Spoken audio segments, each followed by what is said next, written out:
Okay, so here's a video on how to do this key step, which is to find out the mass of our potential product here. So if we start off with 2 grams of sodium bicarbonate, what's the potential mass of this Na2O product that we can expect? So far, we know the mass that's been given in the question. We know the molecular weight, 84 grams per mole, because we know how to work out the molecular weight.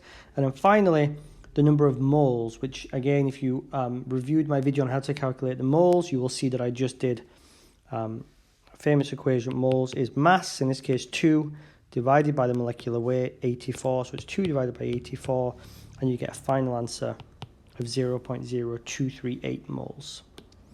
What we now need to do is we need to figure out, before we can get to mass, we need to know what the number of moles of sodium oxide is. We're going to go from the moles to the mass.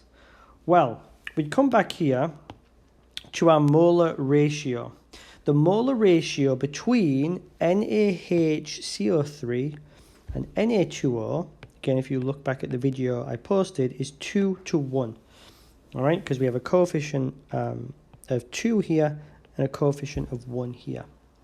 So if I want to work out the moles of Na2O, I'm going to have to convert between the moles of sodium bicarb to the moles of Na2O. And that's where my conversion factor comes in. So I'm trying to work out the moles of sodium oxide. So my conversion factor is going to be 1 divided by 2. Why is it 1 divided by 2? Because I'm trying to find out the moles of Na2O, and my conversion, the coefficient here is that secret number 1 that we keep hidden. So to work out the moles of sodium oxide, I am simply going to, let me just delete this to make some room, take the moles of sodium bicarb, 0.0238, times it by our conversion factor, to give us a total of 0.0119. So that's how many moles of sodium oxide that could potentially be formed. Now, this may look a little bit strange because we've been doing a lot of practice with, converting, for example, from 4 moles to the moles of something else. The process is the same. The only thing that's different is instead of using, perfectly even numbers like 4, or whole numbers like 3, we're using small numbers, but the process is still the same. All I've done is I've taken the number of moles that I know and I've times it by my conversion factor. So remember that this here is my conversion factor.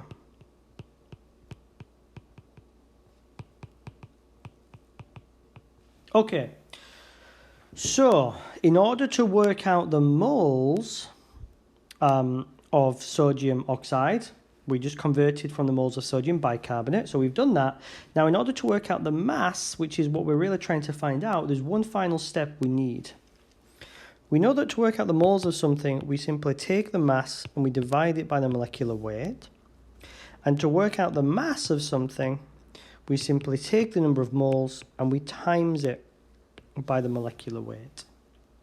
So all I need to do is I need to take this number of moles here, and I need to times it by the molecular weight. I don't have the molecular weight right now, so I need to do a little bit of math to actually work that out. So the molecular weight is going to be 2 sodiums plus 1 single oxygen, which is going to come out, I'm going to do this in a slightly different color, as being 62 grams per mole. So in order to work out my mass then, based on that equation down here, we're simply going to take the number of moles, 0.0119, and we're going to times it by a molecular weight of 62. 0.0119, and we get a final mass of 0.74 grams. When you look at your calculator, the number is a little bit longer than that. So how you round it, again, at this point, I'm not overly concerned as long as I can see how you've arrived at your answer. So our final answer is 0.74 grams. So this step here is crucial. The equations that you're going to be looking at are going to be slightly different when compared to the one that I've just shown you here. but the steps that you're going to go through are going to be identical. So this is step 1, work out the moles of the product. Okay, step 2, using your periodic table, work out the molecular weight. And then step 3, times the moles by the molecular weight. And just remember, for the conversion factor, you need to remember here that the coefficient, which is the posh word for the large number in front of the chemical, coefficient of what you're trying to find, okay, of what you want to find, goes on top. It's very important.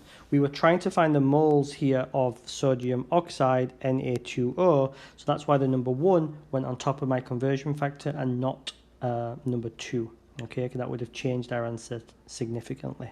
So use this same approach for the rest of the problems to help work out the final mass. Because the equations are slightly different and the molecular weight is slightly different, your final answer is going to be different, and that's fine. If you get the exact same answer as this for every single problem, then something has gone